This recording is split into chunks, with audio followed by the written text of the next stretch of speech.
네, 북한 비핵화를 둘러싼 외교전이 본격화하는 가운데 러시아를 국빈 방문한 문재인 대통령은 오늘 저녁 푸틴 대통령과 정상회담을 가질 예정입니다.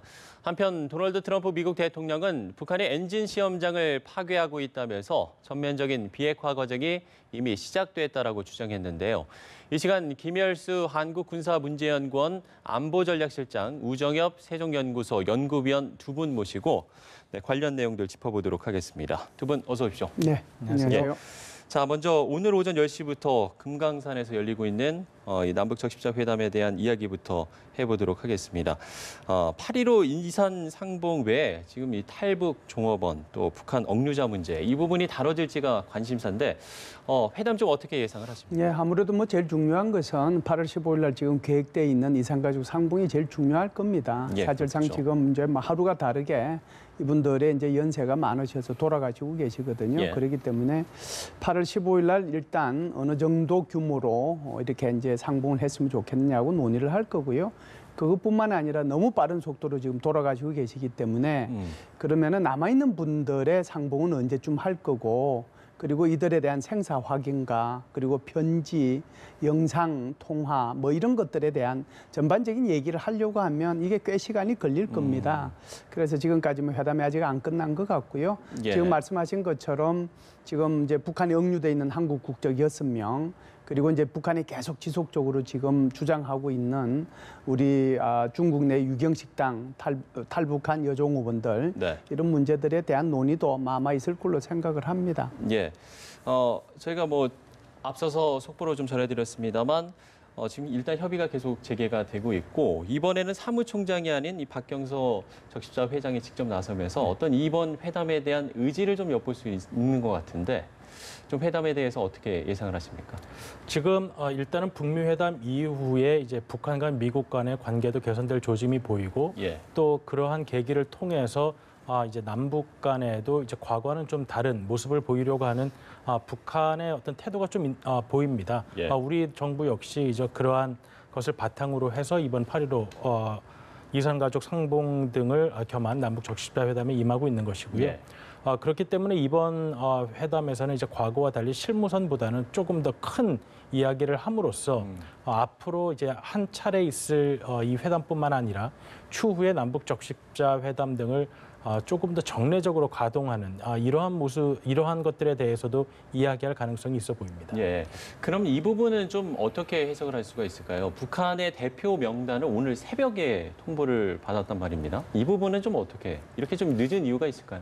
제가 볼 때는 뭐 과거처럼 뭐 협상을 취소한다거나 아니면 협상에 어떤 뭐 우위를 확보하기 위해서 뭐 명단을 뭐 늦게 준다거나 이러한 태도를 보였다기보다는 좀 실무적인 문제가 그쪽에서도 있었을 것 같습니다. 왜냐하면 최근에 북한에서도 전례 없이 빠른 속도로 이러한 외교와 관련된 부분에 일이 진행되고 있기 때문에 아마도 이런 부분에 충분한 준비가 되어 있지 않았다면 실무적으로 준비하는데도 좀 시간이 걸릴 수가 있었고 그리고 뭐 회담 자체에는 이상이 없었기 때문에 그 부분에 있어서 큰 문제가 있었다고 생각하지는 않습니다. 실장님도 뭐 큰 문제는 없었다. 같은 네, 의견이십니까? 네, 큰 문제는 없었는데요. 북한이라고 하는 체제 자체 이게 예. 이제 유일 지도 체제지 않습니까? 모든 것을 김정은 위원장 혼자서 최종적으로 결정을 해야 되는데요. 예. 사실상 뭐 군사회담 며칠 전에 있었고 그 나흘 후에 체육회담이 있었고 다시 또 나흘 후인 오늘 지금 적십자 회담이 열리지 않습니까? 예, 그렇죠. 그런데 뭐 그 사이에 화요일 수요일은 또 김정은 위원장이 중국을 이제 갔다가 이제 온 거잖아요. 어제 하루 예. 시간이 남았는데 거기에 대한 이제 결정을 해야 되니까 그래서 이제 어제 우리는 다 인원도 얘기하고 통보도 다 해줬고 그리고 미리 이제 속초 쪽으로 강릉 쪽으로 이동을 했는데도 불구하고 북한이 못했거든요. 예. 1인 지배 체제가 가지고 있는 어쩔 수 없는 그 한계 뭐 그런 거라고 보고요. 지금 이제 우 박사님 말씀하신 것처럼 무슨 문제가 있어서 그랬던 것은 아니다. 그렇게 봅니다. 예. 앞서서 지금 군사회담 말씀을 네네, 해주셨는데 네네. 군사회담 얘기를 좀 했으면 합니다. 일부 언론에서 북한이 우리 측에 정찰기 비행 등의 어떤 정찰 활동, 그러니까 이 군사 분계선 내에서의 정찰 활동을 좀 서로 하지 말자. 뭐 이런 제안을 했다는 보도가 나왔는데 일단은 이게 좀 사실일까요? 어떻게 보세요? 네, 뭐 그럴 가능성은 충분히 있죠. 일단은 이제 북한이 얘기했던 것으로 보이는 게 크게 보면 두 가지인데요. 예. 하나는 장사정포를 뒤로 물리겠다라고 하는 얘기잖아요. 그게 이제 하나 있었는데 국방부는 거기에 대한 논의가 없었다라고 얘기를 했고 이번에는 다시 또 군사 분계선을 중심으로 해서 뭐 한 60km씩 남북으로 그쪽으로는 정찰을 안 했으면 좋겠다라고 얘기하는 거잖아요. 이게 다 저는 의도가 있다라고 봅니다. 사실상 뭐 이 그 장사정포라고 하는 거 그것은 뭐 한 40km 이상 뭐 넘어가는 거긴 하지만 예. 재래식 무기고 상당히 그 우리한테는 위협이 되지만 그거하고 비핵화 문제하고 같이 비핵화하고 이렇게 논의할 수 있는 건 아니거든요. 그래서 자칫 잘못하면 그것 때문에 비핵화 문제가 다른 길로 빠질 수도 있다. 거기에 대한 이제 우리 주의가 필요한 거고요. 두 번째는 지금 북한은 그런 정찰 능력이 없고요. 우리 네. 한국은 백두 건강 정찰기라고 그래서 하루에 두세 번씩 꼭 동해에서 서해로, 서해에서 동해 쪽으로 이 DMZ의 남방을 따라 가지고 쭉 이렇게 정찰을 하면 예. 이것이 건강산까지 지역까지 이렇게 쭉 영상으로 정찰이 가능하거든요. 그래서 우리가 그것을 이제 뭐 건강 정찰기라고 그냥 쉽게 표현을 합니다. 예, 예. 북한은 없는데 우리는 있거든요. 이걸 이제 없애자라고 북한이 얘기하는 거란 말이죠. 네. 그렇다라고 하면 북한의 전선주의에서 무슨 일들을 하고 있는지 자신들의 그 배치되는 그 병력 그리고 무기 체계를 어떻게 이동하는지 우리는 전혀 모르는 상태에서 북한이 기습남치만 우린 당할 수 있는 거거든요.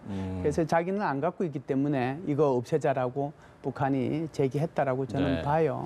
일각에서는 그렇기 때문에 이 킬체인이죠. 타격 순환 체계를 무력화시키려는 어떤 그런 관측도 좀 나오고 있거든요. 왜냐면 이 정보 감시 자산은 지금 김 박사님 말씀하신 대로 우리가 이제 미군과의 연합 자산으로서 북한에 비해 훨씬 우위에 있는 부분입니다.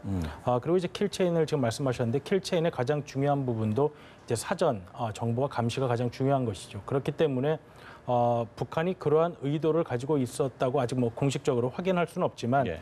이러한 정보 감시 자산에 대해서 문제 삼기 시작하는 것은 킬체인을 비롯해서 우리가 북한에 비해 우위를 가지고 있다고 생각하는 정보 감시 자산에 대해서 그걸 좀 무력화하려는 의도는 분명히 있다고 볼 수 있습니다. 예. 뭐 실장님도 같은 의견이시죠? 예, 그래서 이건 이제 사실상 북한의 미사일이 뭐 DMZ로부터 군사 분계선으로부터 북쪽으로 40km 이내에 다 뭐 미사일이 있으면 그것이 이제 뭐 결정적인 영향을 미치겠지만 예. 사실은 북한의 미사일은 군사 분계선 바로 뒤쪽부터 시작해서 사실상 한경북도까지 다 지금 골고루 배치돼 있거든요. 물론 이제 휴전선 부근에 배치돼 있는 것은 단거리 미사일이고요. 그다음에 평양을 중심으로 해가지고 원산 지역 쪽으로 돼 있는 것은 중거리 미사일이고, 예. 그다음에 이제 저기 한경 남북도를 중심으로 해서 배치돼 있는 것은 주로 장거리 미사일이 배치돼 있습니다. 그래서 우리는 아무리 이제 해도 40km 정도밖에 정찰 능력이 없는데 네. 그거는 안 되죠. 그런데 이제 앞으로 우리가 들어올 그 무인 정찰기가 글로벌 호크라고 하는 거거든요. 그런데 이게 우리가 가지고 있는 건강 정찰기, 그다음에 글로벌 호크, 그리고 나서 여기에 인공위성까지 있지 않습니까? 여기에 대해서 미리 북한은 쐐기를 박는 거죠. 그래서 이 의도가 뭔지를 분명히 알고 우리는 여기에 대응하고 대비해야 될 필요가 있습니다. 예, 알겠습니다.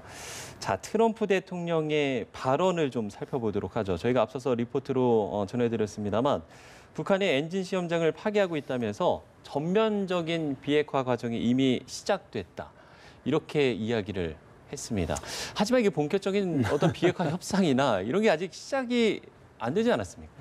참 트럼프 대통령 뭐 훌륭하신 분인데요. 사실상 이렇게 말씀을 너무 가볍게 하셔서 사실상 저도 이제 그분에 대해서 평가를 하는 게 조심스럽긴 한데 예. 말이 조금 앞서는 것 같습니다. 예를 들어서 뭐 말이 미군이 앞선다. 네. 미군이 유해가 벌써 송환됐다 뭐 이렇게 얘기하는데 아직 안 갔잖아요.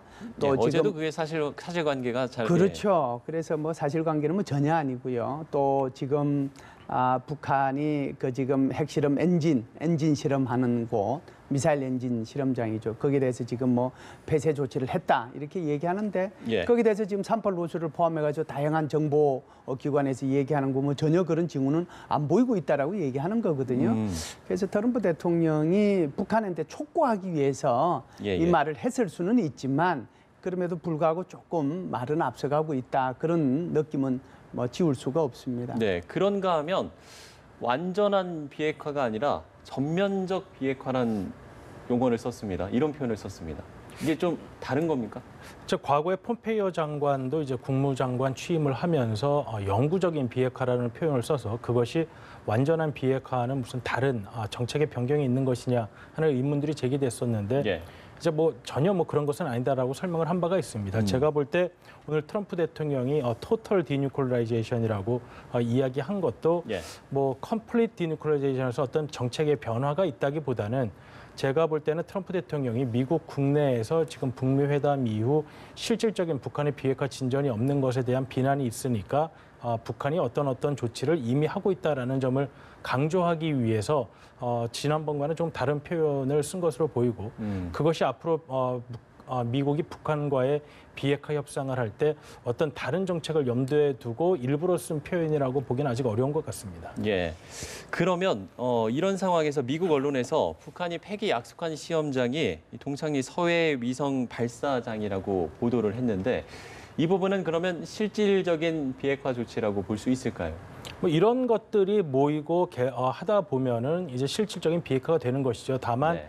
이번 뭐 미사일 엔진 실험장 하나를 폐쇄한 것이 전부를 의미하는 것은 아니기 때문에 뭐 이거 하나로서 실질적 비핵화가 뭐 돼간다라고 판단하기는 어렵고 예. 이러한 부분들이 계속해서 진전이 되고 그리고 이렇게 북한이 일방적으로 선의에 의해서 행동하는 것이 아니라 미국과 어떠한 합의를 하고 그 합의된 절차를 얼마만큼 잘 이행해 나가느냐 하는 부분을 보면 북한이 정말로 실질적 비핵화를 하고 있는지에 대해서 우리가 판단을 할 수 있을 것 같습니다. 예. 예, 실장님, 북한은 엔진 성능 시험을 완료했다라고 봐야죠. 그래서 3.18 혁명이라고 얘기할 정도인데요. 3월 18일 날 이게 이제 이 엔진 성능 시험을 해서 성공했다라고 하는 거거든요. 그 엔진의 이름이 백두산 엔진입니다. 예. 추력이 어느 정도 되느냐 하면 하나의 추력이 80톤 포스거든요. 이걸 이제 클러스터로 4개를 묶으면 320톤 포스가 되는데 우리 지금 한국형 인공위성 발사체 있지 않습니까? 예. 그거 한 개의 추력이 75톤 포스예요. 그보다 더 강한 포스죠. 그러니까 지난번에 화성 15형을 쏘았을 때요. 백두산 엔진, 그러니까 80톤 포스 2개짜리를 해가지고 1단으로 쏘아 올린 거거든요. 이 말의 핵심은요. 북한은 이미 엔진 성능 시험을 다 마쳤고 백두산 엔진이라고 하는 것을 만들어서 성공했다라고 하는 거예요. 예. 그럼 성공했는데 계속해서 이걸 가지고 실험할 필요가 있을까요? 필요가 없겠죠. 이제 그런 의미에서 보면 동창리라고 하는 서해의 이 발사장 여기가 이제 엔진 성능 시험도 하고 여기서 광명성 3호, 광명성 4호 인공위성도 발사하는데요. 예. 아마 인공위성 발사체 그걸 없애면은 저는 이게 비핵화의 어떤 뭔가를 이제 가시적인 보여주는 조치로 것이다. 보여준다라고 보지만 만일에 이제 엔진 성능 시험과 관련된 걸 없앤다라고 하면은 이거는 무엇이 그렇게 큰 의미가 있는가 이미 성공했는데 예, 예. 그래서 여기에 대해서도 좀 생각해 볼 필요는 있고요. 하나만 더 추가한다면 우리는 지금 한미연합훈련을 유예한다고 그랬잖아요. 예. 한미연합훈련을 유예할 정도면은 북한은 어느 정도로 내놓아야 되느냐 하면 적어도 북한의 초기 이행 조치, 소위 말하는 핵무기의 일부 또는 핵물질의 일부, ICBM 장비와 부품의 일부를 반출해야 그게 거의 등가성이 있는 거예요. 그렇기 때문에 북한이 어떻게 이제 행동을 취할지 좀 예의 주시해야 될 필요는 있을 것 같습니다. 네. 이번에는 김정은 위원장 이야기를 좀 해볼 텐데 앞서서 저희가 보도를 해드렸습니다만 북한의 조선중앙TV가 김정은 위원장의 3차 방중 영상을 공개하면서 리설주 여사와 팔짱을 낀 모습 이런 부분들이 있었거든요. 어떻게 좀 해석을 할 수 있을까요? 이게 의도된 연출일까요? 그러니까 북한이 이제 과거와는 다르게 김정은 위원장의 동선에 대해서 이제 미리 공개하기도 하고 예. 그리고 거의 실시간으로 이제 북한 내부에 알리고 있는 모습을 볼 수 있습니다. 네.